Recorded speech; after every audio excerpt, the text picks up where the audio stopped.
বন্ধুরা, আজ দেখাচ্ছি কৃষকের কথায়। আমাদের টামনিনয়াপাড়া গ্রামের পিছনে যে ধান জমি রয়েছে, সেখানে সার দিচ্ছে যে কৃষক, সেই কৃষক আঞ্জু ভাইয়ের কথা শুনুন।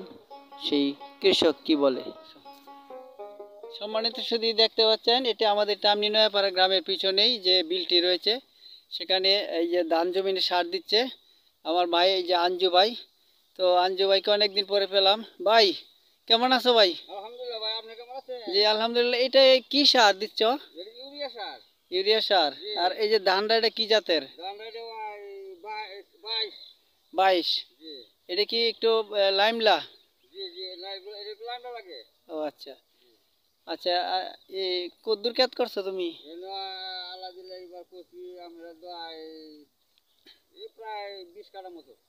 মাশাল্লাহ মাশাল্লাহ। প্রিয় দর্শক বিন্দু, 20 কাঠার খবর আপনারা হয়তো অনেকে জানেন না। আমাদের কিশোরগঞ্জে কিন্তু 1 কাঠা 10 শতাংশ হলো 1 কাঠা। তো সেই হিসাবে 20 কাঠা জমিন আঞ্জু ভাই করছে। আমি দোয়া করি যাতে প্রাকৃতিক দুর্যোগ থেকে আল্লাহ রক্ষা করে এবং সুন্দর ফসল হয়। একজন কৃষক বাঁচলে কিন্তু দেশ বাঁচবে। কারণ তার যদি ফসলে এইগুলা ভরে, সে কিন্তু বিক্রি করতে পারবে। আর সে বিক্রি করলে সে আমরা কিনতে পারবো, খাইতে পারবেন। কারণ শহরে কিন্তু ধান হয় না, চাউল হয় না। এই শহরে কিন্তু এই গ্রাম থেকে চাউল যায়। তাহলে আপনি যতই টাকা কামান না কেন, কোনো লাভ নাই। টাকা কিন্তু খাওয়া যাবে না, রান্না রান্না করে খাইতে হবে চাউল। তাই আমরা সবসময় কৃষকের কথা বলি। কৃষকের স্বপ্ন পূরণ হোক, আর কৃষককে মূল্যায়ন করি। এই যে এই ধানের পাশাপাশি অন্য কিছু ফসলও করছো? জি না, আমি তো অন্য কোনো ফসল করি না। অন্য ফসল করো নাই না? এমনি করছি এই যে কি ধান বলে যে এই যে পোলার মতো ওই যে ধানটা রাতা রাতা রাতা করছি আমি 2 কাঠার মতো। রাতা করছো বলো? আচ্ছা আচ্ছা আঞ্জু ভাই, তুমি তো 20 কাঠা ক্ষেত করছো। এটাকে তোমাকে অনেক ধন্যবাদ জানাই।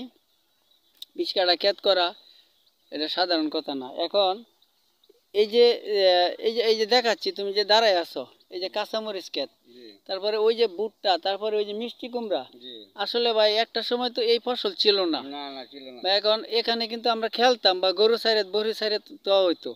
কিন্তু এখন যে এরকম মানুষ একটু জায়গা পতিত রাখে না, বা মানুষ কর্ম শিখছে বা শিখছে, এটা তুমি কেমন মনে করো? আলহামদুলিল্লাহ, এটা ভালো ভালো। সবাই এই যে আমাদের ছেলে নেপু মিয়া এই 1 কাঠা গাছের মধ্যে গতবার 1 লাখ টাকা 1 লাখের উপরে।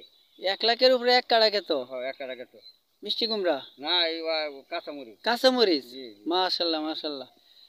তো তোমার সাথে কথা বললে ভাই অনেক ভালো লাগলো। অনেকদিন পরে দেখা। ভালো থাকবো। আল্লাহ হাফেজ। আল্লাহ হাফেজ। ভালো থাকবেন, শুভকামনা রইল। আঞ্জু ভাইকে একটু সময়টা বিরক্ত করলাম।